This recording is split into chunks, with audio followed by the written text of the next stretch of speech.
Parmila Khatun built this grocery store inside her home from scratch. 9 years ago, she was homeless and had no money to feed her husband and 4 children. So she turned to the Grameen Bank, a pioneering microcredit institution, to loan her $50. Today, Parmila is able to provide for her family.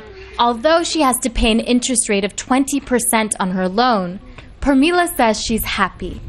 I went to Grameen Bank because no other banks give poor people like us loans. My family condition has improved, I sent my children to school, and I can eat 3 times a day. There are over 8 million borrowers of the Grameen Bank.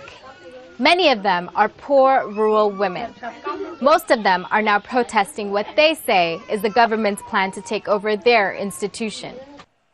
The government owns 3% of the bank. The rest is owned by poor rural stakeholders. Last month, a government commission recommended its share be increased to 51%. But when questioned, government officials deny they want to take over the bank. There is no intention of the government to take the bank over. The government is going to take over 51%.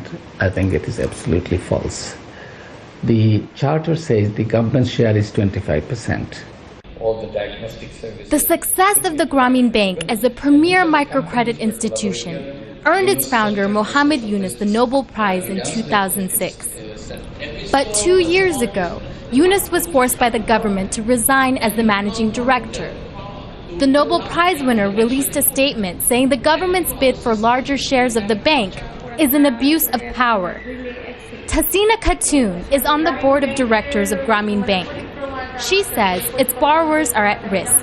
If the government grabs the bank, it will crumble. If it is destroyed, we will be powerless.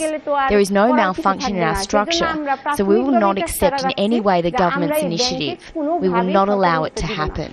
The final ruling of the Commission's recommendation is due on Tuesday. And millions of borrowers like Parmila will wait to see if they have access to this precious source of finance. Tanya Rashid, Al Jazeera, Moiman Singh, Bangladesh.